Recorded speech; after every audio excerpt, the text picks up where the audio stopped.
मेरठ के पत्रकार प्रदीप मावी का आरोप है कि उन्हें यूपी सरकार के मंत्री दिनेश खटीक ने जान से मारने की धमकी दी है और कहा है 7 पीढ़ी याद रखेंगी, जिंदगी खराब करने जैसी बातें मंत्री जी ने कही हैं। प्रदीप का आरोप है कि करोड़ों की जमीन हमारी है, मंत्री कब्जाना चाहते हैं। मेरठ पुलिस में हुई इसकी शिकायत। देखिए मेरठ से हमारी खास रिपोर्ट। उत्तर प्रदेश के मंत्री दिनेश खटीक ने जिस प्रकार से पत्रकार प्रदीप कुमार को धमकी दी है और उन्हें देख लेने की बात कही है, वह स्पष्टतया एक गंभीर आपराधिक कृत्य है। आज़ाद अधिकार सेना इस मामले में अविलंब FIR दर्ज कर मंत्री दिनेश खटीक के खिलाफ विधिक कार्रवाई कराए जाने की मांग करती है। वहाँ तू दिन 7 पीढ़ी याद रखेगी तेरी। मैं तो धमका तो दिया मुझे ऐसा कर दूंगा, मैं तेरी जिंदगी खराब कर दूंगा मेरी तू और बुराई में। हाँ यो कसर हो रही है, यो कसर हो रही है, इसे इशारा कर लो। क्या नहीं यो कसर हो रही है मेरे लिए भी तुझे बोल रहा ना फोन पे। क्यों आप कैसे बोल रहे भाई साहब मुझे? समझ गया? हाँ तुझे ऐसा कर दूंगा, तुझे सोच रहा ना कि तू यो व्यक्तिगत मैं ले जाऊंगा, फिर अपने आप पे ध्यान कर लिया। आप व्यक्तिगत ले रहे क्यों चाह रहे हो? मुझे नहीं समझ रहा आपको। जो आप जो मुझे नकली नोट में जेल में बताना चाह रहे हो, मुझे क्यों लेना चाह रहे हो? पंच मेरे बाप रहेंगे, पंच मैं बनूंगा। पंच मेरे बाप बनेंगे, मैं बनूंगा। है तो लेके आओ ना, फिर किन्हें लेके आऊं?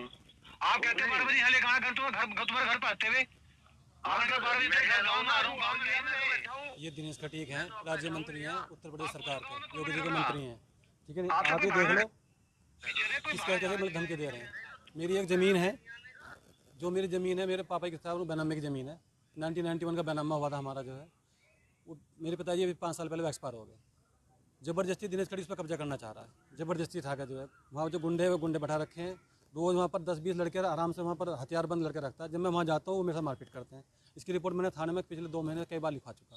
बाकायदा डाक से मैंने भेजी, DGP साहब को भेजी, मुख्यमंत्री को भेजी, SSP साहब को भेजी, कोई कार्रवाई नहीं। सारी रिपोर्ट थाने में आई, थाने वाले ने मुझे बुलाया, मेरा बयान दर्ज करा और ठंड बस्ते में डाल दी।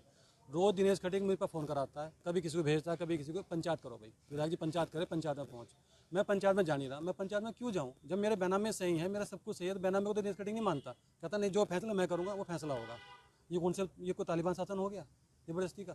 आज भी उन्होंने मुझे फ़ोन करा 12:30 बजे करीब, मुझे बोले कि भाई ऐसा है, तो आया नहीं। मैंने कहा नहीं आया, मैंने तो बुलाया तो मैं आ जाऊँगा। मैं तो नहीं आ रहा, मैं क्यों हूँ भाई तुम्हारे पास में?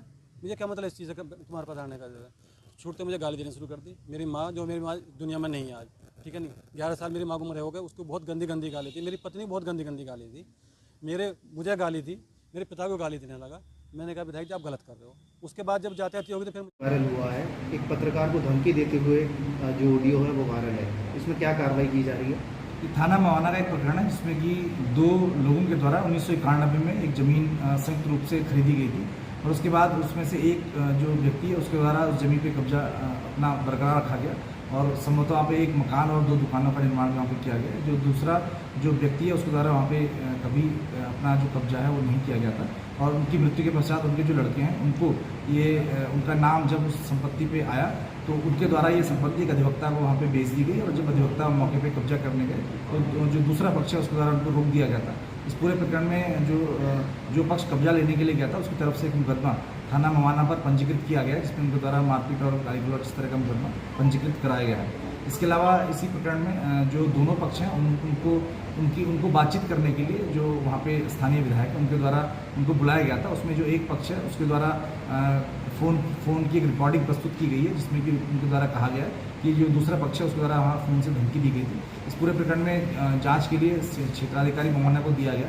जो कॉल रिकॉर्डिंग है वो आधी कटी हुई है, उसमें पूरी रिकॉर्डिंग नहीं है, तो वादी से इसमें पूरी रिकॉर्डिंग मांगी जा रही है कि वो पूर्ण रिकॉर्डिंग प्रस्तुत करें और उसके बाद इसमें आवश्यक कार्रवाई की जाएगी। सर रिकॉर्डिंग किसकी अभी ये पता चल रहा है? इसमें जो स्थानीय एक तरफ से जो ज़मीन पर अपना दावा जो करते हैं उनकी रिकॉर्डिंग है और दूसरे पक्ष से जो दूसरा वहाँ पे स्थानीय विधायक और मंत्री हैं उनकी रिकॉर्डिंग है।